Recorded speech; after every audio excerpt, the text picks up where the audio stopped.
আল্লাহ পাক বলেন ফাআওহাইনা ইলা মূসা আন আদরিব বিআসাকাল বাহরা ফানফালাকা ফাকানা কুল্লু ফিরকিন কাত্তাউদিল আযীম। মূসা আলাইহিস সালামকে আমি ওহী নাযিল করলাম, তাকে বললাম হাতে যে লাঠি আছে এই লাঠি দিয়ে আঘাত করো দরিয়ার উপরে। দরিয়ার উপরে আঘাত করলেন, একটা রাস্তা হয় নাই, 12টা রাস্তা তৈরি হয়ে গেল, আর দেওয়ালগুলা পাহাড়ের মতো উঁচা হয়ে গেল। দরিয়ার ভিতরে পাহাড়ের মতো উঁচা মজবুত 12টা রাস্তা। এবার মূসা আলাইহিস সালাম তার দলবল নিয়ে চললেন। আল্লাহ রাব্বুল আলামিন বলেন وأنجينا موسى ومن معه أجمعين। মুসা এবং তার সাথী সঙ্গীদেরকে আমি পার করে দিলাম। মুসা আলাইহিস সালাম এবং তার সাথী সঙ্গী নিয়ে যখন দরিয়ার মাঝখানে আসছে, ফেরাউন তার দলবল নিয়ে এসে গেছে। আসে দেখে নদীর মধ্যে রাস্তা। বাবা, উচ্চ কায়দা। ও মনে করছে ওর বাজানের তৈরি করা ডিস্ট্রিক্ট বোর্ডের রাস্তা। ওর লোকজন নিয়ে নেমে গেছে দরিয়ার ভিতরে, ও আসছে মাঝখানে, মুসা আলাইহিস সালাম চলে গেছেন ওপার, দরিয়া পার। মাঝখানে যখন এসে গেল, আল্লাহ রাব্বুল আলামিন পানিকে অর্ডার করলেন কুন। আল্লাহর তো বটন টেপা লাগে না, মুখ দিয়া কোনো হুকুম করা লাগে না, শুধু বলেন কুন। যে ব্যাপারে কুন বলেন ফায়াকুন, সাথে সাথে হয়ে যায়। আল্লাহ বললেন কুন, আর অমনি রাস্তা বন্ধ হয়ে গেল। এবার তুফান শুরু হয়েছে নদীতে, ঢেউয়ের উপরে ঢেউ, মৌজুন কাল জিবাল, পাহাড়ের মতো উঁচু হয়ে হয়ে ঢেউ আসতেছে। দলবল ঘোড়া আর অস্ত্রপাতি যা ছিল সব মরে শেষ। এবার ফেরাউন একা উপরে ওঠে আর নিচে নামে, পানি খেতে খেতে পেটের কাম সারা। জনমের খাওয়া খাইছে পানি, এখন জান যায়, বাঁচবার আর উপায় নাই, বাঁচবার আর উপায় নাই। ফেরাউন তার নিজের জীবন সম্পর্কে হতাশ হয়ে গেল। এবার ফেরাউন বলতেছে আমানতু আন্নাহু লা ইলাহা ইল্লাল্লাযী আমানাত বিহি বানু ইসরাঈল। আমি ঈমান আনলাম, আমি ঈমান আনলাম আল্লাহ ছাড়া কোন ইলাহা নাই। ওই আল্লাহর উপর ঈমান আনলাম যে আল্লাহর উপর ঈমান এনেছে বনি ইসরাঈলেরা। আল্লাহ যাতে ঠিক পায় যে কোন আল্লাহর উপর ঈমান আনছে। বনি ইসরাঈলের আল্লাহর উপর ঈমান আনলাম। আল্লাহ এই তো মুসলমান হয়ে গেছি, এরপরও আমারে সুবাও কেন? আল্লাহ রাব্বুল আলামিন জবাবে বলেন আল আন, এখন وَقَدْ عَصَيْتَ قَبْلُ وَكُنْتَ مِنَ الْمُفْسِدِينَ। এখনই মানার কথা বলছো, অথচ যুগের পর যুগ, বছরের পর বছর ধরে আমার মানুষের উপরে মন গড়া আইন চালাইছো, আমার পয়গম্বরের সাথে বেয়াদবি করেছো। আজ তোমাকে আমি ছাড়ছি না, তোমাকে আজকে ছেড়ে দেব না, আমি তোমাকে মারব। আর সমস্ত প্রাণীগুলিকে, স্থলচর প্রাণীগুলিকে আল্লাহ পাক অর্ডার দিয়া দিলেন, এই ফেরাউনের লাশকে ডুবাবি না, পচাবি না, খাবি না। আল ইয়াউমা নুনাজ্জিকা বিবাদানিক, আমি তোমার শরীরে বাঁচায় দেব। পোকে খাবে না, পানিতে পচবে না, মাছে খাবে না, কুমিরে খাবে না, দুনিয়ার কোনো পশুতে খাবে না। আমি তোরে শুটকি বানাইয়া রাখবো, যাতে করে দুনিয়ার সমস্ত ফেরাউন যত যুগে যুগে আসে তোরে দেখে যেন হেদায়েত নিতে পারে। ফেরাউনকে আল্লাহ শুটকি বানায় রাখছে। আমি ফেরাউনদের লাশ দেখেছি ব্রিটিশ মিউজিয়ামে। ফেরাউন তো একটা না, অনেকগুলা। আসলটারে অবশ্য দেখিনি। ব্রিটিশ মিউজিয়ামে ওই ফেরাউনগুলার লাশ যখন অসুবিধা হয়, মমিগুলি, তখন ইংল্যান্ডে নিয়ে যায় চিকিৎসা করাবার জন্য। চোখ টোক আছে গর্তের ভিতরে, তারপরে চামড়া টামড়া হাড়ের সাথে মিশানো, ওইভাবে চেহারা দেখলে মনে হয় যে সত্যি ফেরাউন এগুলা। আর ব্রিটিশের কাম মিশর থেকে নামছে এমন কোন জিনিস নাই। আমি সেখানে এক বক্তৃতা বলছিলাম, আপনারা এদের কোন সভ্য, এদের কোন ভদ্র, এরা হলো ইন্টারন্যাশনাল শো। ওরা সারা দুনিয়া চুরি করেছে। লন্ডনে বক্তৃতা করেছি, সারাটা দুনিয়া চুরি করছে, আমাদের দেশকে শোষণ করেছে। এই বিশাল ভূভাগকে শোষণ করে ইংল্যান্ডের দ্বীপটাকে তারা সাজাইছে। তারা ময়ূর সিংহাসনের, শাহজাহানের ময়ূর সিংহাসনের ময়ূরের বাম চোখে কোহিনূর মণি লাগাইছিলেন। শাহজাহান ময়ূরের ডান চোখে কোহিনূর মণি লাগায় নাই। কোহিনূর মণির অনেক দাম, আমি দেখে এসেছি মণি। এখন সেটা কুইন এলিজাবেথের মুকুটে শোভা পাচ্ছে। সেই মণি এমনি বলে প্রবাদে 7 রাজার ধন 1 মাণিক্য, বলেন এরকম অনেক দাম। শাহজাহান দেখালেন, আমি মুসলমান, আমার কাছে এটার দাম নাই, এই জন্য ময়ূরের ডান চোখে লাগালাম না, বাম চোখে লাগাই দিলাম। এইটারে চুরি করছে। তারপরে মিশর থেকে, মিশরের মমি চুরি করেছে, জুতা চুরি করছে, ছাতি চুরি করছে, পিসা চুরি করেছে। আমি বললাম, এগুলা কি ভদ্রলোক নাকি? এরা জুতা চোর, পিসা চোর, লাঠি চোর, সব চুরি করেছে। যাই দেখেন ব্রিটিশ মিউজিয়ামের মধ্যে সব দুনিয়ার চুরি করা জিনিস নিয়ে তারা মানুষকে দেখাইয়া পয়সা অর্জন করছে। টিপু সুলতানের তরবারিটা পর্যন্ত চুরি করেছে। আজ পর্যন্ত ব্রিটিশ মিউজিয়ামে টিপু সুলতানের তরবারিটা আছে, আমি তরবারিটা দেখে এসেছি। আমার বন্ধুগণ, বলতেছিলাম যে পৃথিবীতে আল্লাহ রাব্বুল আলামিন নবীরা তাদের চরিত্র দিয়ে বিপদের মোকাবেলা করে, দুনিয়ার সামনে কঠিন বিপদের মোকাবেলা করে অবিচলতা, দৃঢ়তা দেখায় গেছেন যে কেমন করে এই পৃথিবীতে বিপদের সামনে মোকাবেলা করতে হয়। ধৈর্য ধরতে হবে। বিপদ আসবে পাহাড় সমান হয়ে, আপনাকে ধৈর্য ধারণ করতে হবে সেভাবে বুক বেঁধে। যেহেতু এটা যদি বিশ্বাস হয় যে আমার কিসমতে যা আছে তার থেকে বেশি কিছু হবে না, তাহলেই আপনার ধৈর্য আসবে, ভয় পাবেন না। কথা ঠিক কিনা কন? এবারে হযরত হুদ আলাইহিস সালাম সম্পর্কে আল্লাহ রাব্বুল আলামিন বলেন, হযরতে হুদকে যখন ষড়যন্ত্র হলো, কাফির বেঈমানেরা তাকে মেরে ফেলার জন্য যখন সরকারি ষড়যন্ত্রে লিপ্ত হয়ে গেল, হযরতে হুদ সমাজের এই চ্যালেঞ্জের মোকাবেলা করলেন।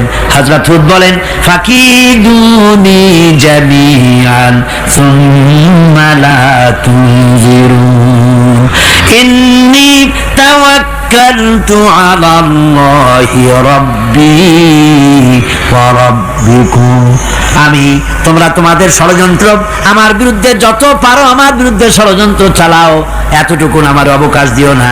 আমি এমন আল্লাহর উপরে ভরসা করেছি যার হাতের ভিতরে তোমাদেরও জান আর আমারও জান। যা পারো তাই করো। সরকার সমস্ত শক্তি একত্রিত হয়ে আমার মোকাবেলা করো। একদিকে হুদ আলাইহিস সালাম, আর একদিকে গোটা জাতি। হযরত হুদ ভয় পায় নাই। সুবহানাল্লাহ কোন? ঈমান বিল্লাহ মানুষের কলিজাকে এভাবে শক্ত করে দেয়। কোন আলহামদুলিল্লাহ।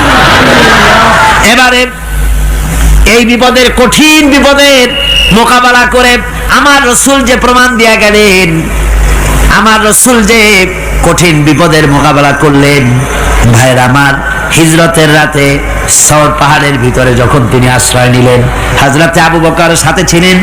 হযরতে আবু বকর রাদিয়াল্লাহু তাআলা আনহু বলেন, হুজুর আপনি দাঁড়ান, এটা তো পাহাড়িয়া গুহা, গুহার ভিতরে সাপ থাকতে পারে, বিচ্ছু থাকতে পারে, আমি আগে ঢুকি, বিপদ যদি হয় আমার উপর থেকে হয়ে যাক।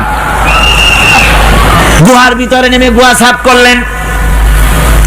এরপরে হুজুরকে ডাকলেন, হুজুর তাশরীফ নিলেন গুহার ভিতরে। এরপরে হুজুর বললেন, আবু বকর, পাহাড়ে হেঁটে হেঁটে 2-3টা পাহাড় পাড়ি দিয়া যাওয়া লাগে সোর পাহাড়ে। মদিনার সোজা রাস্তা হুজুর ধরেন নাই, মেসফালার পথ দিয়া, জাবালে কেদোয়ার উপর দিয়া 3টা পাহাড় পাড়ি দিয়া তারপরে হুজুর গেলেন সোর পাহাড়ে। গুহার ভিতরে হুজুর তাশরীফ নিলেন। বললেন, আবু বকর তুমি বসো, তোমার উরুর উপরে মাথা রেখে আমি একটু আরাম করি। হযরতে আবু বকর বসলেন, হুজুর তার উরুর উপরে মাথা রেখে ঘুমায় গেলেন। আর এরপরে কাফির বেঈমানেরা তালাশ করতে করতে কাফেররা এসে গেল পায়ের চিহ্ন দেখে দেখে গর্তের কাছে। হযরত আবু বকর ভয়তে কেঁদে ফেললেন, আহারে আর তো উপায় নাই। এবার তো ধরা পড়ে গেছি, এবার নবীজিকে মেরে ফেলে দেবে। নবীর মহব্বতে, নিজের মহব্বতে নয়, নবীর মহব্বতে কাঁদতেছিলেন। হুজুর বলেন, হুজুরের ঘুম ভেঙে গেল। বলো আবু বকর কাঁদো কেন? ছেলের কথা, মেয়ের কথা, বিবির কথা, বাড়ির কথা মনে পড়লো নাকি? হযরত আবু বকর বলেন, ইয়া রাসূলুল্লাহ, আল্লাহর কসম করে বলি, যেদিন ঈমান এনেছি এই কলিজার ভিতরে মা বাপ, স্ত্রী, পুত্র, পরিজন, এমনকি আমার নিজের জীবনের চাইতে আপনারে বেশি ভালোবাসি। কাঁদো কেন? কাঁদো কেন? হযরত আবু বকর বলেন, হুজুর ধরা পড়ে গেছি, কাফেররা এসে গেছে, বক্তের কাছে তাকালি আমাদের দেখতে পাবে। আমরা তো মাইনরিটি, ওরা তো মেজরিটি, আমরা তো ধরে মারি ফেলাই দেবে, আপনাকে মেরে ফেলে দেবে, এই জন্য কাউরি। আল্লাহ রাব্বুল আলামিন, হুজুর তখন কি দৃঢ়তা, কি অবিচলতা, কি ধৈর্যের পাহাড় সম মনোবৃত্তি তখন দেখালেন। আল্লাহ কোরআন শরীফে চিরকাল যাতে মানুষেরা হেদায়েত নিতে পারে, সেজন্য হুজুরের কথা উঠায় দিলেন কোরআনে। আল্লাহ পাক বলেন, ইযহুমা ফিল গার ইয ইয়াকুলু লিসাহিবিহি লা তাহজান ইন্নাল্লাহা মা'ানা। ও বন্ধু, ভয় পেও না, আল্লাহ আমাদের সাথে আছেন। সুবহানাল্লাহ গো, আল্লাহ আমাদের সাথে আছেন। আমরা মাইনরিটি নই, আমরাই মেজরিটি। আল্লাহ আছে আমার সাথে, ভয় পাওয়ার কোনো কারণ নাই। সুবহানাল্লাহ। আল্লাহ পাক বলেন, ফাআনসালাল্লাহু সাকিনাতাহু আলাইহি ওয়া আইয়াদাহু বিজুনুদিন লাম তারাউহা। আমি এদের অন্তরের ভিতরে আমি শান্তি নাজিল করে দিলাম, প্রশান্তি দিয়া দিলাম, আর আমি সাহায্য করলাম, আর এমন সব সৈন্য পাঠায় দিলাম যে সৈন্যগুলি তোমরা দেখতে পাও নাই। সুবহানাল্লাহ ওয়া বিহামদিহি। ভাইরা আমার, রাসূল করিম সাল্লাল্লাহু আলাইহি সাল্লাম এই বিপদের মাঝে, চরম বিপদের মাঝে অবিচলতা, দৃঢ়তা, কঠিন আত্মনির্ভরতা দেখিয়েছেন। এগুলি হলো ঈমানের পঞ্চম নম্বরের উপকারিতা। আল্লাহর প্রতি ঈমান আনলে এভাবে পাহাড় সম ঈমান মজবুত হয়ে যায়। জেলের পরোয়া করি না, ফাঁসির পরোয়া করি না, শহীদ হওয়ার পরোয়া করি না, মেরে ফেলে দেবে, উড়ায় দেবে, হত্যা করবে, পরোয়া করি না। পরোয়া করি কেবলমাত্র কাকে? জোরে বলেন কারে? এইরকম মুসলমান হাজার হাজার লাখ লাখ দরকার নাই, 313 জন যথেষ্ট। কয়জন যথেষ্ট? 313 জন যথেষ্ট।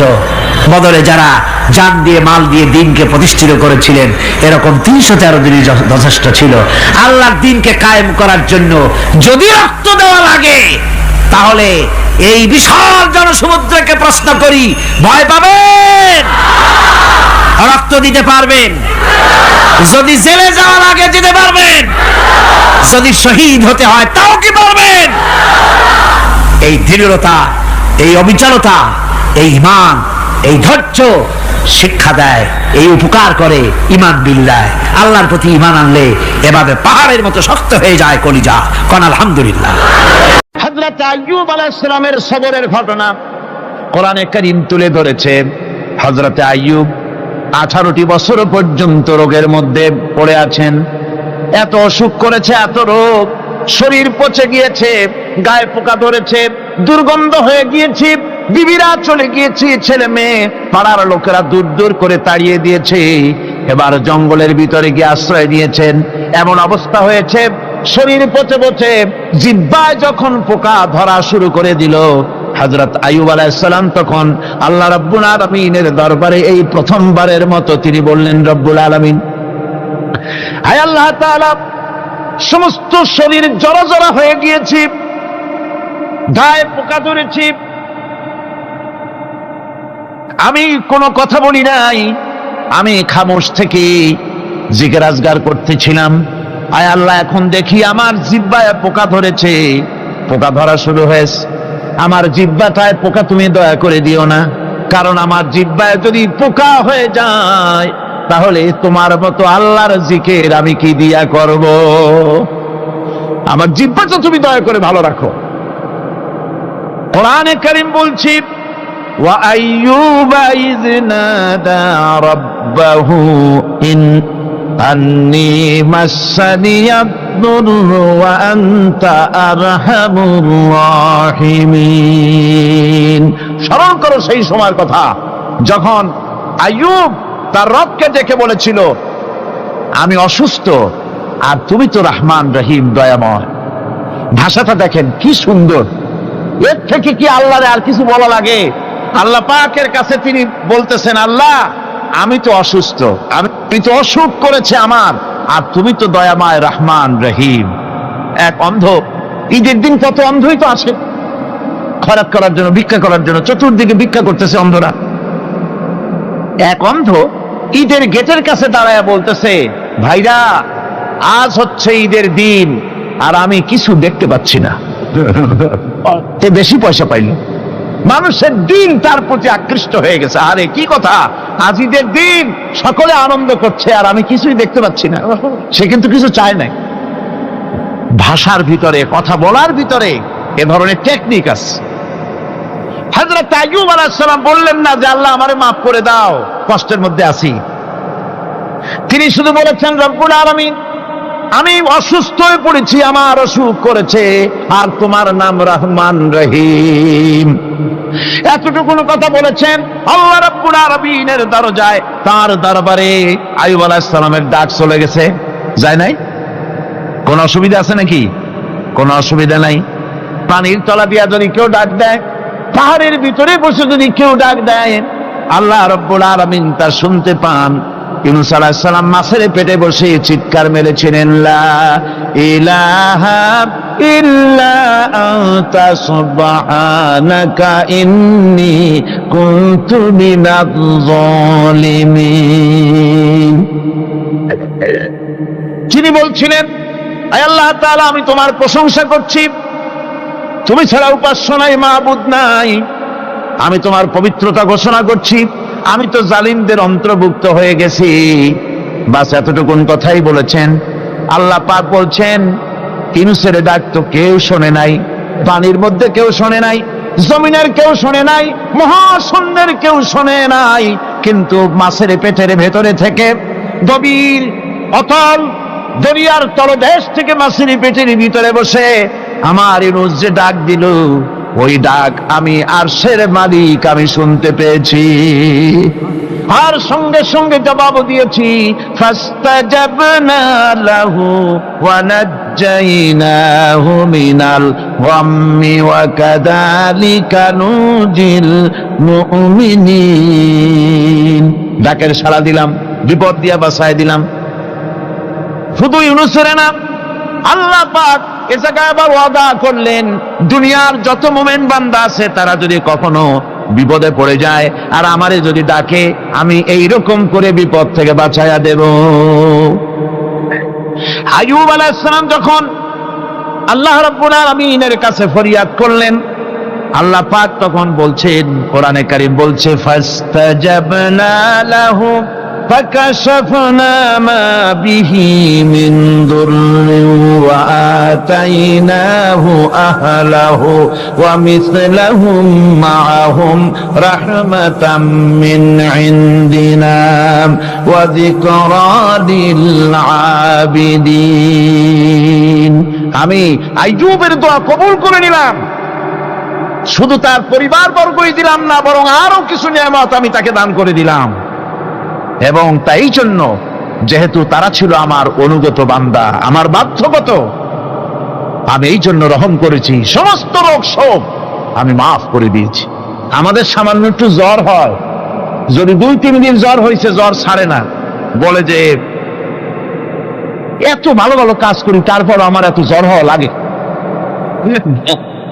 অমুকরা এত পাপ করে, তা তো কিছুই হয় না।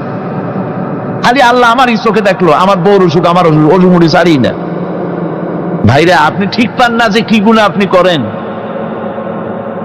কোরআনে কারীম বলছি, ওয়ামা আসাবাকুম মিন মুসিবাতিন ফাবিমা কাসাবাত আইদিকুম ওয়া ইয়াফু আন কাসীর। যত বিপদ তোমাদের উপর আছে সব দুই হাতের কামাই করা। আর আমি তো অনেকগুলো ক্ষমা করে দেই। তোমরা যত পাপ করো, আকাম করো, সবগুলির শাস্তি যদি দুনিয়ায় দিতাম, শ্বাস করার সময় পেতে না। অসুখ হলেই অধৈর্য হয়ে যেও না, ধৈর্য ধরো। আল্লাহ পাক বলেন শুধু আইয়ুব নয়, ওয়া ইসমাঈল ওয়া ইদরিস ওয়া যাল কিফলি কুল্লুম মিনাস সাবিরিন। এইভাবে করে ইসমাঈল, ইদ্রিস, জুলকিফল সবাই ছিল ধৈর্যশীল। জোরে বলেন সুবহানাল্লাহ। ধৈর্যের চরম পরাকাষ্ঠা ছিলেন তিনি। কোরআনে কারীম নবীদের এই কথাগুলি আমাদের শোনাচ্ছেন। হযরত ইয়াকুব আলাইহিস সালাম কলিজার টুকরা সন্তান হযরত ইউসুফ আলাইহিস সালামের জন্য তার মনটা পাগল ছিল। এত সুন্দর করে আল্লাহ তারে বানাইছিলেন, এত তিনি ছিলেন সৌন্দর্যের পিরামিড, যারে দেখলে চোখ ফিরানো যায় না। এমন সুন্দর সুপুরুষ, যারে দেখি সেই যুগের সুন্দরী যুবতী মেয়েরা রূপের মোহে পড়ে নিজেদের আঙ্গুলগুলি কেটে ফেলে দিয়েছিল। রূপের মোহে এমন অবশ হয়ে গেছে, আঙ্গুল কেটেছে, হাত কেটেছে, টের পায় নাই। আবার ভুল বুঝবেন না, দুনিয়ার সেরা সুন্দর পুরুষ ইউসুফ আলাইহিস সালাম, তা কিন্তু রাসূলের চাইতে বেশি নয়। হযরত উম্মুল মুমিনিন আয়েশা রাদিয়াল্লাহু তাআলা আনহা তিনি বলেছেন, যেই সব সুন্দরী রমণীরা ইউসুফ আলাইহিস সালামকে দেখে রূপের মোহে পড়ে নিজেদের আঙ্গুলগুলো কেটে ফেলেছিল, ওরা যদি আমার হাবিবকে দেখতো, ওরা যদি আল্লাহ রাসূলকে দেখতো, তাহলে হাত কাটতে কাটতে কোন ফাঁকে যে কলিজা কেটে ফেলে দিত, ওরা টের পেত না। আবার বন্ধুগণ, হযরত আইয়ুব আলাইহিস সালাম সন্তানের মায়া, অন্যান্য ভাইরা হিংসায় পড়ে গেল, তারা নিয়ে তাকে কুয়ায় ফেলে দিল। সেখান থেকে তারা একটা ছাগল বা কোনো পশু জবাহ করে তার রক্ত মাখাইয়া জামা এনে হাজির করে দিল। হযরত আইয়ুব ইয়াকুব আলাইহিস সালামের সামনে যে তারে নিয়ে খেলা করতে গিয়েছিলাম, আমরা খেলায় লিপ্ত ছিলাম, বাগে খাইয়া ফেলাইছে। এগুলি কি গপ্প? এগুলি কি কোরআন? আল্লাহ পাক শোনাচ্ছেন, বিশ্ববাসীকে শোনাইছেন। সূরা ইউসুফের চাইতে এত সুন্দর উপাখ্যান গোটা পৃথিবীতে আর নাই। সুবহানাল্লাহ। অনেকে ইউসুফ জুলাইখার কিসসা খুব মজা করে পড়ে, ফুর্তি করে, প্রেমের গল্প পড়ে। এটা কোনো প্রেমের গল্প নয়। ইউসুফ আলাইহিস সালাম, জুলাইখা ইউসুফ আলাইহিস সালামের জন্য কাঁদতে কাঁদতে চোখ কানা হয়ে গেছে। এরপর ইউসুফ আলাইহিস সালাম জুলাইখারে পাওয়ার জন্য পাগল হয়ে গেছে। নাউজুবিল্লাহ, এটা হয়নি কখনো। তিনি আল্লাহর পয়গম্বর, আর আল্লাহ কেমনে তারে বাঁচিয়েছেন?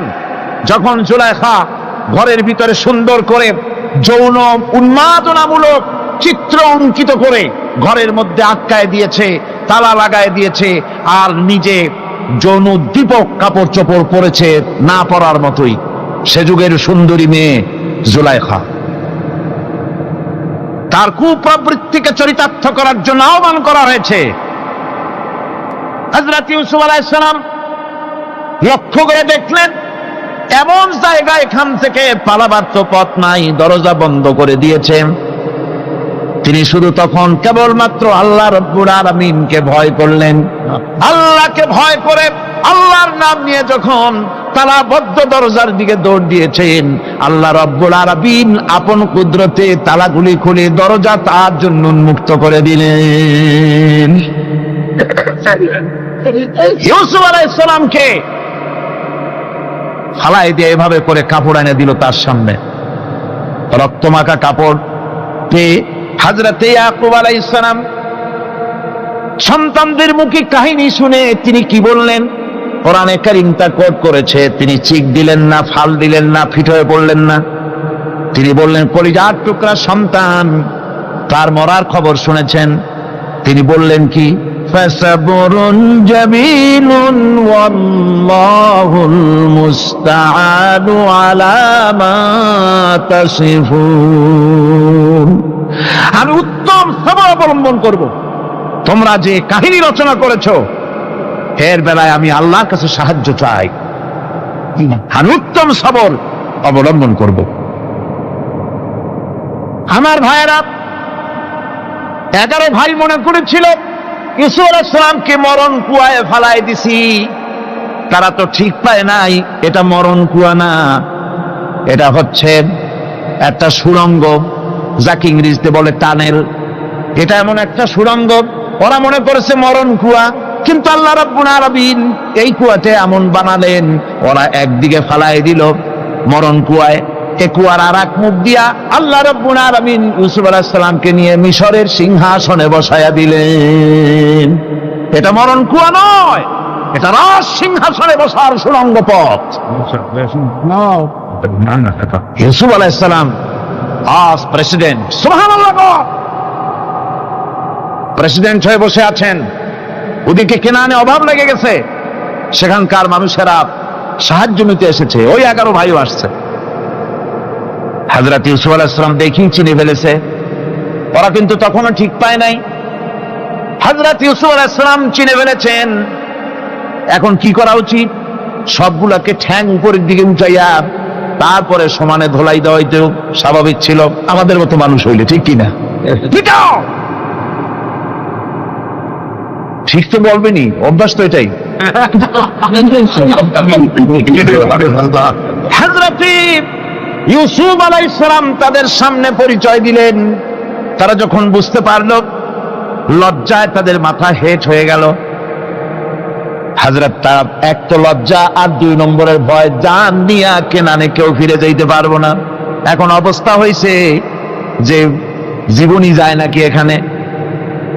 হযরত ইউসুফ আলাইহিস সালাম ভাইদের এই করুণ দুরবস্থা বুঝতে পারলেন, বুঝে চরম ধৈর্য ধরে তিনি কি বললেন? তিনি বললেন, লা তাসরিবা আলাইকুমুল ইয়াউম। ও ভাইরা, তোমাদের বিরুদ্ধে আমার কোনো পাপ নাই, দুঃখ নাই, বিদ্বেষ নাই, হিংসা নাই, আল্লাহর রাস্তে মাফ করে দিলাম। আল্লাহু আকবার, সুবহানাল্লাহ। এর নাম পয়গম্বর। এর নাম কি? পয়গম্বর। কিসের লেনিন, কিসের মার্কস? জওয়ানেরা, ভুল পথে মানুষ চলেছিল, আলহামদুলিল্লাহ আল্লাহ এগুলারে ডাস্টবিনে ফালাই দিছে, কারণ আলহামদুলিল্লাহ, আলহামদুলিল্লাহ। পয়গম্বর কারে বলে? কারে বলে পয়গম্বর? কি চরিত্র! রাসূল করিম সাল্লাল্লাহু আলাইহি ওয়াসাল্লাম, তাকে একজন সাহাবী বলছিলেন, হুজুর বলছেন এই কামটা করলা না কেন? সাহাবী বললেন, হুজুর আপনি যদি চোখের ইশারায় বলতেন মুখ দিয়ে না কইয়া, তাও তো আমি কামটা করে ফেলতাম, আমি তো বুঝি নাই। হুজুর বললেন, চোখের ঠারে ঠারে কাজ করা নবুয়তের শান নয়। আল ওয়াদুহু ওয়াস সারাহা, নবীরা যা করেন তা ডাইরেক্ট, কোনো বক্রতা নাই, স্পষ্ট কথা। আমার ভাইরা, হযরত ইউসুফ আলাইহিস সালাম বিনিয়ামিনকে কাছে নিয়ে পরিচয় দিলেন তার ভাইদের সামনে।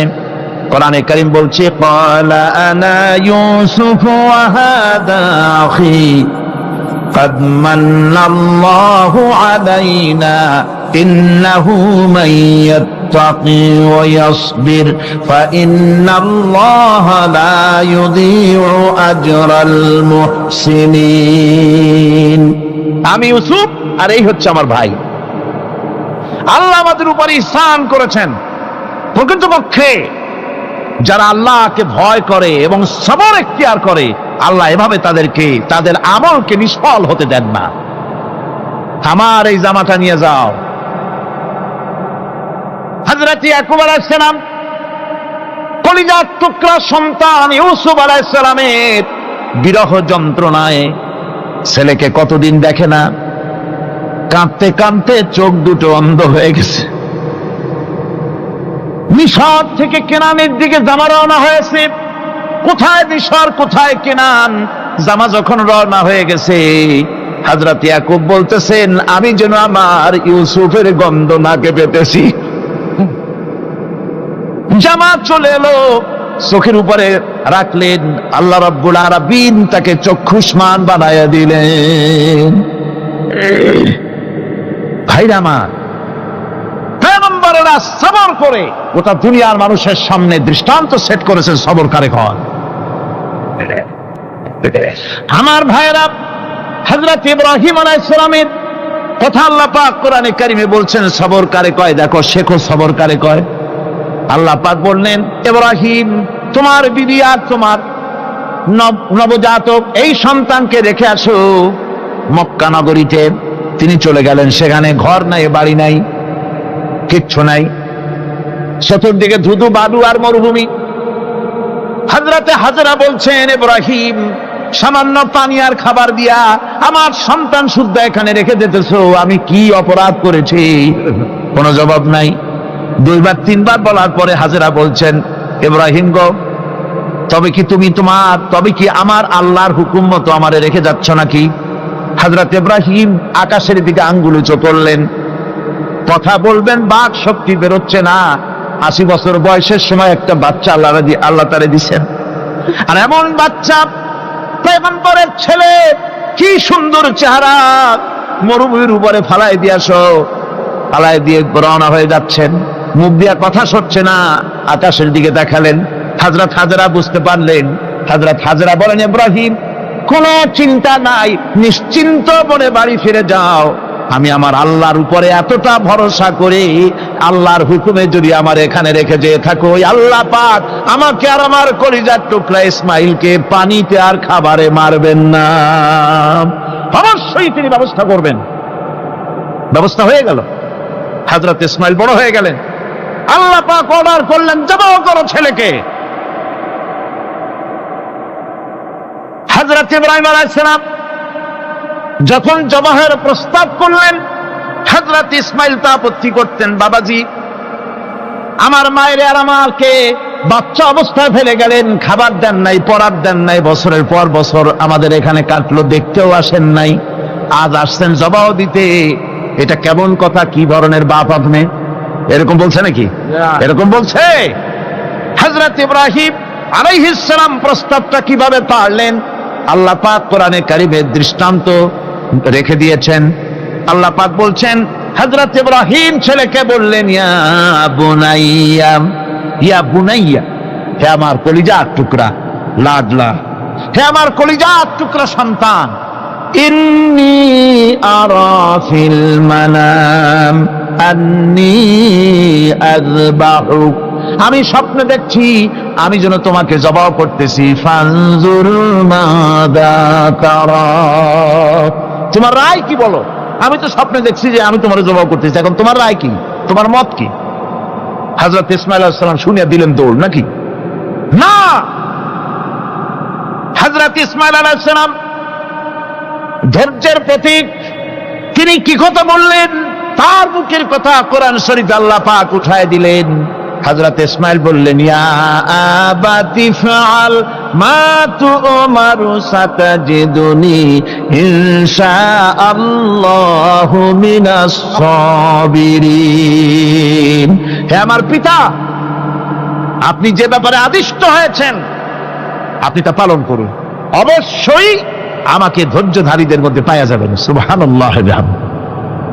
এক বর্ণনা এসেছে, হযরত ইসমাঈল বললেন, আব্বাজান, আমি ধৈর্যধারীদের ভিতরে আমারে পাবেন, তবে জবাহ করার আগে আমার হাত পাটা একটু বেঁধে নেন, কারণ জবাহের যন্ত্রণায় আপনার গায়ে যদি আমার হাত পাও লেগে যায় তো বেয়াদবি হয়ে যেতে পারে। আর আমি মরে আমার জবাহ হয়ে যাওয়ার পর আমার রক্ত মাখা জামাটা নিয়া আমার মা হাজেরারে দিবেন, কারণ তাকে মা বলবার মতো আর তো কেউ নাই। হযরত ইব্রাহিম তাকে বাঁধবার জন্য প্রস্তুতি নিলেন। হযরত ইসমাঈল বলছেন, আব্বাজান, বাঁধবেন না, বাঁধার প্রয়োজন নাই। বলে, কেন? একবার বাঁধতে বললে আবার তুমি নিষেধ করছো কেন? ছেলে বলছেন, আব্বাজান, বাঁধবো না এই জন্যে, হয়তো কিয়ামতেই প্রশ্ন উঠতে পারে যে আল্লাহর হুকুমে রাজি ছিল না বলে হাত পা বাঁধা জবাহ করছে, আমি এই সুযোগ দিব না, আপনি জবাহ করেন, আমি এতটুকু নড়াচড়া করব না। ধৈর্যের চরম প্রতীক হযরতে ইসমাঈল আলাইহিস সালাম দেখাই দিয়েছেন ধৈর্য কারে কয়।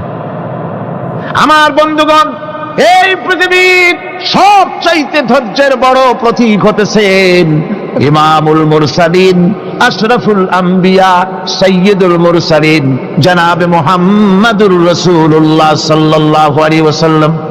আমার বন্ধুগণ, সবচাইতে বড় ধৈর্যের প্রতীক তিনি।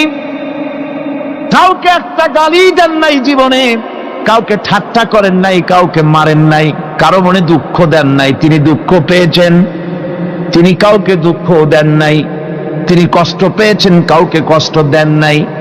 আমার ভাইয়েরা, তায়েফের ময়দান, আমার নিজের চোখে তায়েফে যেদিন আমি তায়েফ দেখলাম, আমি তায়েফে ঢুকেছি, জীবনে কোনোদিন যাই নাই, রমজান মোবারকে আমি সেখানে গেলাম। আমাকে বসার জন্য তারা নিয়ে যাবে, আমি বললাম আগে বসবো না, আমারে আগে নিয়ে যাও, আমার নবীকে কোন জায়গায় ওরা মেরেছিল সে জায়গাটা দেখাও। তায়েফের সেই গলিতে যখন আমি গিয়েছি, দুই দিকে পাহাড় দাঁড়ানো, তায়েফের লোক আমার সাথে ছিল, তারা বলল এই জায়গাটা প্রথম যেখানে চতুর্দিক থেকে নবীজিকে পাথর মারছিল আর আল্লাহর নবী বেহুশ হয়ে পড়ে গিয়েছিলেন। 3টা দিন না খাওয়া, হযরতে খাদিজা নাই, আবু তালিব নাই, মক্কায় জায়গা নাই পা রাখার। নবীজি 3টা দিন ঘুরলেন। নেতারা বলল তুমি যদি নবী হবে তো এতিম হলে কেন? আল্লাহ নবী বানাবার জন্য কি একটা ধনী মানুষ পায় না? তোমার মতো এতিম আর গরিবের নবী বানাইলো কেন? আল্লাহ নবী 3 দিন পর যখন দেখলেন কেউ দাওয়াত শোনে না, কেউ মানে না, কেউ গ্রহণ করে না, তখন তিনি নেতাদের অনুরোধ করলেন, ঠিক আছে দাওয়াত তো কবুল করলে না, তবে একটা কাজ করো, অন্তত আমি যে তায়েফে আসছিলাম এই খবরটা মক্কায় দিও না, ওরা আরো অত্যাচার বাড়ায় দেবে। এই কাফিরগুলি খবর তো মক্কায় পাঠালো, আর সমস্ত যুবকদেরকে লেলিয়ে দিল। যুবকেরা চতুর্দিকে দাঁড়াইছে, রাসূলকে পাথর মারা শুরু করে দিল। আমি যখন রেল লাইনের থেকে হাঁটি, যখন রেল লাইন কোনো সময় দেখি, রেলের পাথরগুলি, রেল লাইনের পাথরগুলি দেখলেই আমার মাথায় যেন কেন তায়েফের কথা মনে এসে যায়। আরে মানুষের গায়ে পাথর মারলে কি অবস্থার সৃষ্টি হয়? পাথর নূরের শরীর, রহমতের শরীর, কিটি কিটি রক্ত ঝরছে। নবীজিকে জোর করে উঠাইয়া জবরদস্তি করে হাঁটার জন্য তারা ধাক্কা মারতেছে। আবার কিছু দূরে গিয়ে নবীজি আবার বেহুশ হয়ে পড়েছেন, এইখান থেকে আবার উঠাইছে, আবার ধাক্কা মারতেছে। 3 নম্বরের আর একটা জায়গা আছে যেখানে ভাঙ্গা একটা মসজিদ।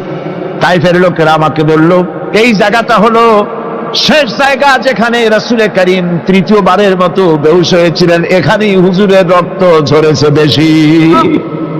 2 রাকাত নামাজ পড়লাম, সিজদায় পড়ে এমন কান্না কাঁদলাম আল্লাহর কাছে। নবীজি যখন হুশ এসেছে, হযরতে জিবরাইল বলেন, ইয়া রাসূলুল্লাহ, আপনার এই কষ্ট দেখে ফেরেশতারা কাঁদতেছে, আপনি অনুমতি দিয়ে দেন এই 2 পাহাড়কে মিলাইয়া সমস্ত তায়েফবাসী কাফেরগুলি মাটির সাথে মিশাইয়া দেই। নবীজি বললেন, জিবরাইল, আমি যদি হুকুম করি আর আমার হুকুম মতো যদি এই কাম করো, একটা কাফেরও যদি না বাঁচে তাহলে কার মুখে পৌঁছাবো লা ইলাহা ইল্লাল্লাহু মুহাম্মাদুর রাসূলুল্লাহ। আমার ভাইরা, হুজুর সাল্লাল্লাহু আলাইহি ওয়াসাল্লাম উঠে বসলেন। এমন সময় হযরতে যায়েদ শরীরের রক্তগুলি মুছে দিতেছেন। হুজুর সাল্লাল্লাহু আলাইহি ওয়াসাল্লাম বসে 2খানা হাত উত্তোলন করলেন। নবীজির চোখ থেকে পানি গড়ায় পড়তেছে। আরে কেউ নাই, আল্লাহ ছাড়া কেউ নাই সাহায্য করার। নবীজি হাত তুলে মোনাজাত করতেছেন, চোখ দিয়া পানি পড়ে দাড়ি ভিজে পড়তেছে, গায়ে দিয়া রক্ত ঝরতেছে। নবীজি কি দোয়াটা করলেন? বদদোয়া করলেন না, গজব দিতে বললেন না। নবীজি দোয়া করলেন, রব্বুল আলামিন, এই তায়েফের লোকেরা আজকে আমার সাথে যে ব্যবহারটা করেছে, ওরা বোঝে নাই যে আমি তোমার নবী, ওরা বোঝে নাই যে আমি তোমার রাসূল, না বুঝে আমার উপরে যে অত্যাচারটা করলো, আল্লাহ তুমি এই জন্য রাগ করে এই তায়েফে তুমি গজব দিও না। আল্লাহ পাক পরবর্তী সময় হুজুরকে স্মরণ করাই দিলেন, ওয়া মা আরসালনাকা ইল্লা রাহমাতাল লিল আলামিন। ও নবী, আপনি হচ্ছেন আমার সমস্ত সৃষ্টি জগতের জন্য, আপনি আমার বাবা, আমার গোটা বিশ্বের জন্য আপনার, আমার সৃষ্টি জগতের জন্য আপনি আমার করুণা।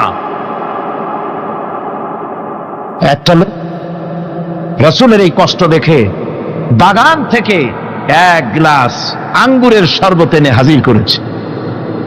এত কষ্টের পর 3 দিনের না খাওয়া আঙ্গুরের একটা শরবত পাইয়া হুজুর খুব খুশি হলেন। শরবত গ্লাস পান করে হুজুর বলছেন, তোমার নাম না আত্তাস?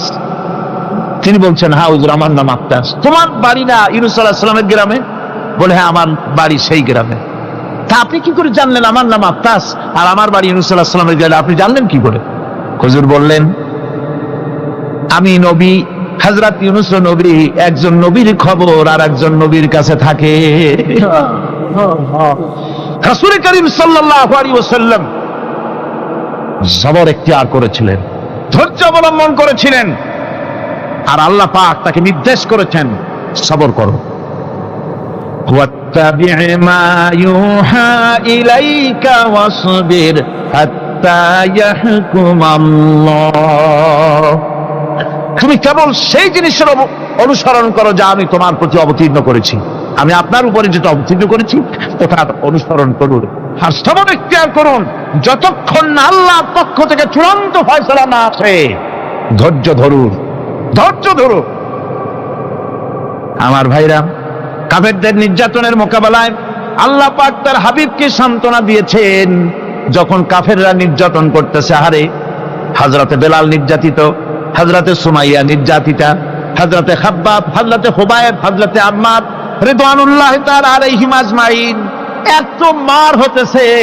হযরতে ওমর হযরতে খাব্বাব রাদিয়াল্লাহু তাআলা আনহুকে খোলা গায়ে দেখে বলছিলেন, খাব্বাব রে, তোমার পিঠে এত গর্ত কেন? এত গর্তওয়ালা পিঠ তো আমি মানুষের দেখি নাই, এত চিকুন কোমরওয়ালা মানুষও তো দেখি নাই। তিনি বলেছেন, ওমর তুমি কি ভুলে গেছো? ইসলাম কবুল করার অপরাধী কাফির বেঈমানেরা আগুন জ্বালায়া আংটা আগুনের উপরে আমাকে চিৎ করে শোয়াছে। আমি যেন নড়াচড়া করতে না পারি সেজন্য আমার বুকের উপরে পাথর চাপা দিয়ে রেখেছিল। গায়ের চর্বি আর রক্ত গলে গলে পড়ে আগুন নিবেছে, আর আগুন গোশত পুড়ে যে পিঠের মধ্যে প্রবেশ করেছিল আজও পর্যন্ত পিঠের সেই গর্ত সেরে যায় নাই। এভাবে অত্যাচার হচ্ছিল সাহাবীদের উপর। আল্লাহ রাব্বুল আলামিন তার হাবিবকে সান্ত্বনা দিলেন, ওয়াসবির ওয়া মা সাবরুকা ইল্লা বিল্লাহি ওয়া লা তাহজান আলাইহিম ওয়া লা তাকু ফি গায়তিন মিম্মা ইয়ামকুরুন। হে রাসূল, সবরের সাথে কাজ করতে থাকুন। আপনার এই সবরের তৌফিক তো আল্লাহই দিয়েছেন, আর ওদের সমস্ত ষড়যন্ত্র, ওদের অপকৌশলে আপনি দুঃখিত হবেন না, চিন্তা করবেন না, ভারাক্রান্ত হবেন না। আপনি নিশ্চিত থাকুন। ওয়াসবির লিহুকমি রাব্বিকা ফাইন্নাকা বিআয়ুনিনা। হে নবী, আপনার রবের চূড়ান্ত ফয়সালা আসা পর্যন্ত ধৈর্য ধারণ করুন।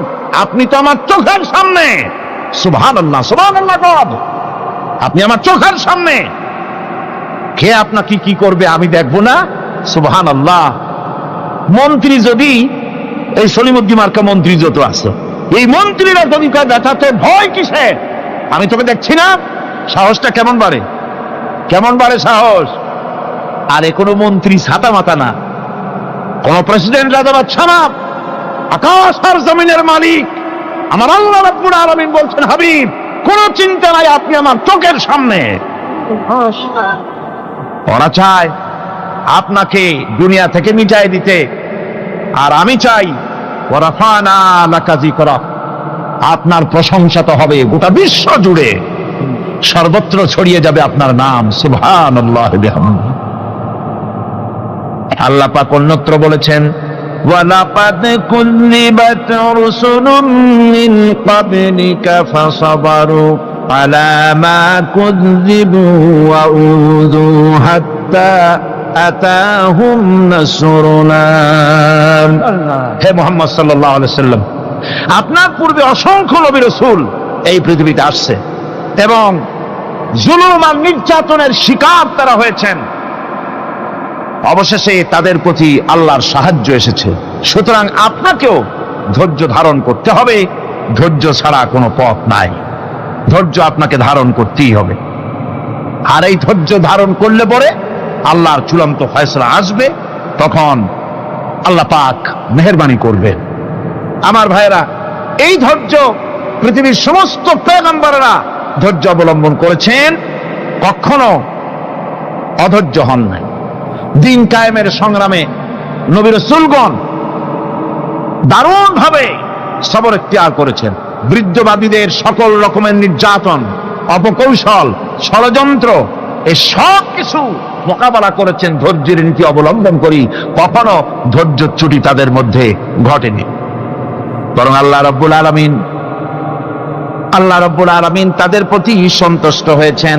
যারা এই ধৈর্য ধরেছে তাদের উপরে সন্তুষ্ট হয়ে আল্লাহ রাব্বুল আলামিন বলেছেন, ওয়া কাআইয়্যিম মিন নাবিয়্যিন কাতালা মাআহু রিব্বিয়ুন কাসীর। এর আগে অনেক নবী এসেছিলেন যাদের সাথে বহু আল্লাহর লোক লড়াই করেছেন।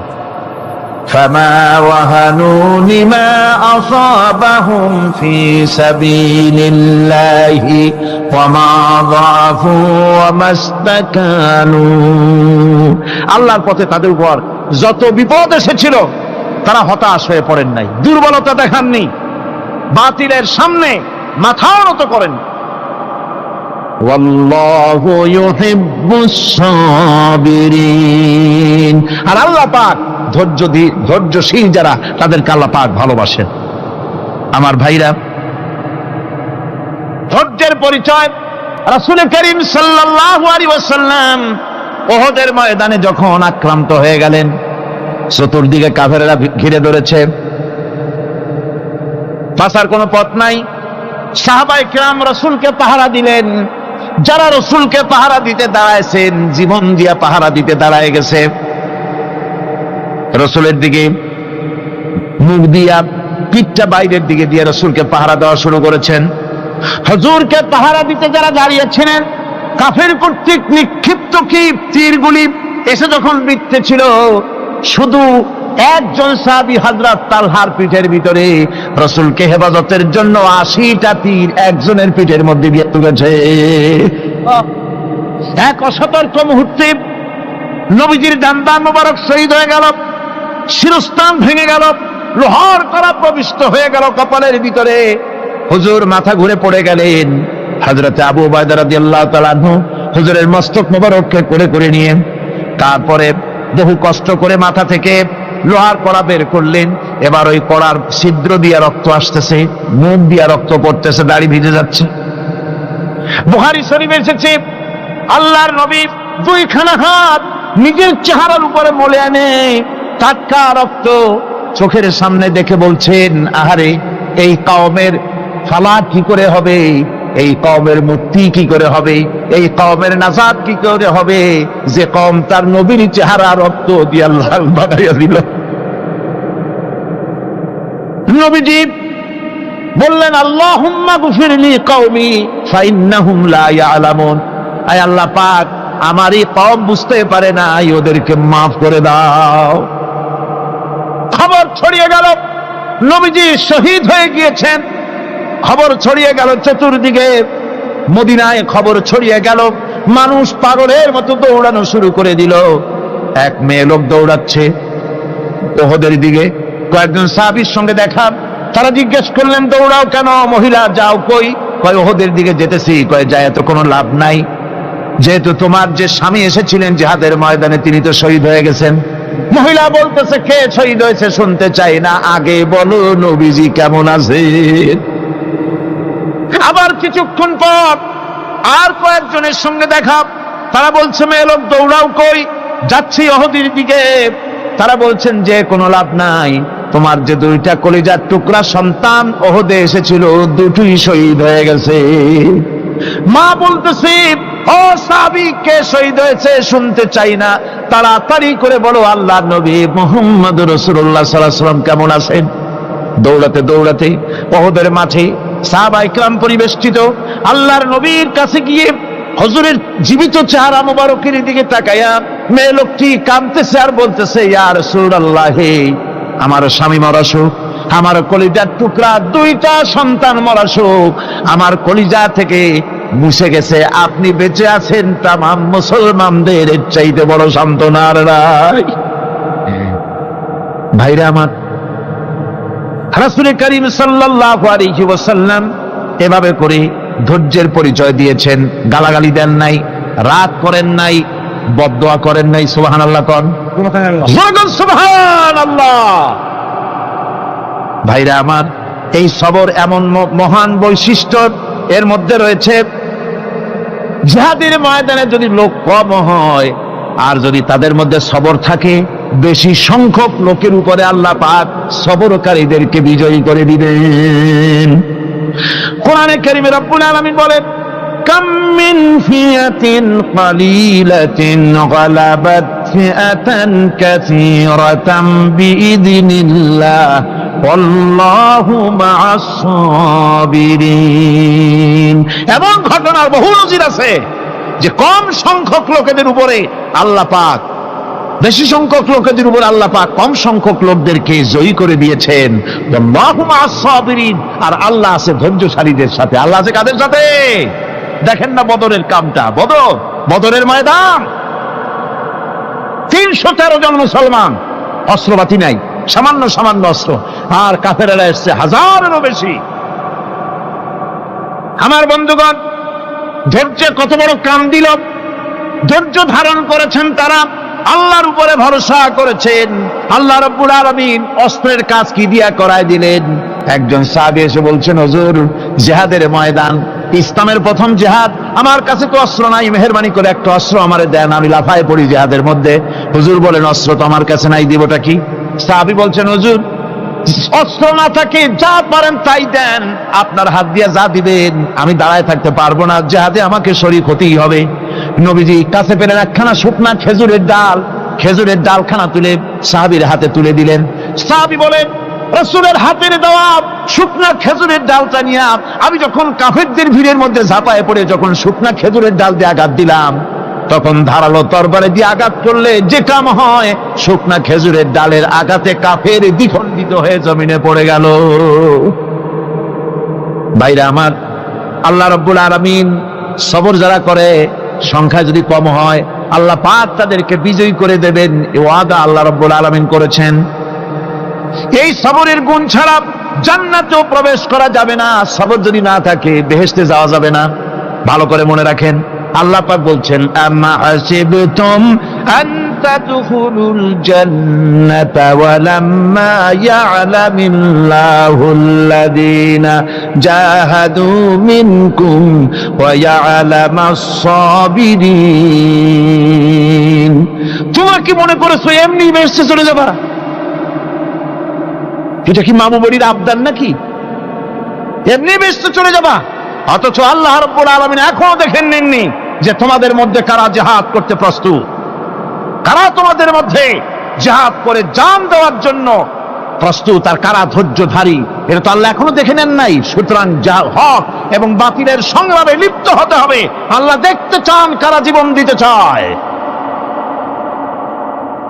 সুতরাং ইসলামী আন্দোলনে যারা শরীক হবে, তাদের বিপদ এবং মুসিবত দিয়ে আল্লাহ রাব্বুল আলামিন তাদের সাহসিকতা এবং ধৈর্যের পরীক্ষা নেবেন।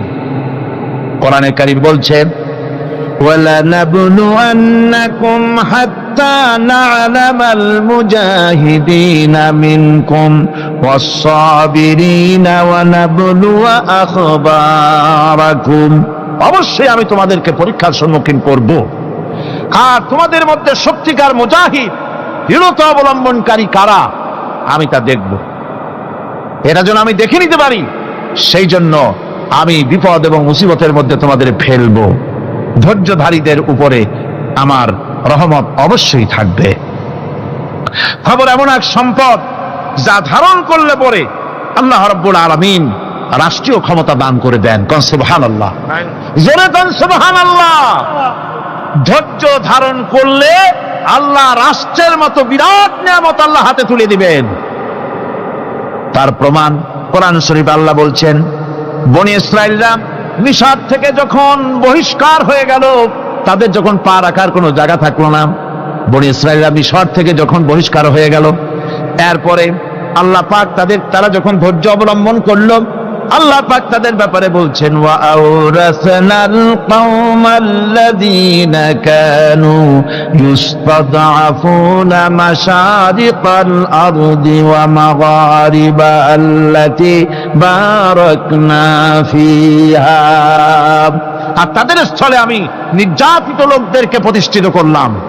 পশ্চিম এবং উত্তরের তাদেরকে আমি পশ্চিম এবং পশ্চিম এবং পূর্বের উত্তরাধিকারী তাদেরকে বানায় দিলাম। বিরাট এলাকা তাদের হাতে আমি তুলে দিলাম। ওয়া তাম্মাত কালিমাতু রাব্বিকাল হুসনা আলা বানি ইসরাঈলা বিমা সাবারু। আর এভাবে করে আল্লাহ পাক তার কথাকে পূর্ণ করলেন বনি ইসরাইলদের উপরে সবর এখতিয়ার করার জন্য, ধৈর্য ধরার কারণে আল্লাহ পাক রাষ্ট্রের মালিক তাদের বানায় দিলেন। যেরকম সুবহানাল্লাহ। সবর যদি করা হয় তো যুদ্ধ যদি বাদে, যদি জাহাজ শুরু হয়ে যায়, আল্লাহ পাক বলেছেন ফেরেশতা দিয়ে সাহায্য করবে। যদি সবর থাকে তোমাদের, সবর থাকলে আল্লাহ কি দিয়ে সাহায্য করবেন? ফেরেশতা। কোরআনে কারীম বলছি বালা ইন তাসবিরু ওয়া তাত্তাকু ওয়া ইয়াতুকুম মিন ফাওরিহিম হাদা ইউমদিদুকুম রাব্বুকুম বিখামসাতি আলাফিন মিনাল মালাইকাতি মুসাউমিন। হ্যাঁ, তোমরা যদি ধৈর্য অবলম্বন করো আর আল্লাহকে ভয় করে চলো, তাহলে এক্ষুনি আল্লাহ রাব্বুল আলামিন তোমাদের জন্য কাতারে কাতারে শৃঙ্খলাবদ্ধ 10,000 ফেরেশতা দিয়ে তোমাদেরকে সাহায্য করবেন। সুবহানাল্লাহ। তোমাদেরকে ফেরেশতা দিয়ে সাহায্য করা হবে। তোমরা যদি সবর এখতিয়ার করো, তাহলে সংখ্যা যদি কম হয়, বেশি সংখ্যার উপরে জয়ী করে দেব। ইয়াকুম মিনকুম 20 সাবিরুনা ইয়াগলিবু মিয়াতাইন। যদি তোমাদের ভিতরে ধৈর্যশীল 20 জন হয়, আমি 200 কাফেরের বিরুদ্ধে তোমাদেরকে জয়ী করে দেব। সুবহানাল্লাহ।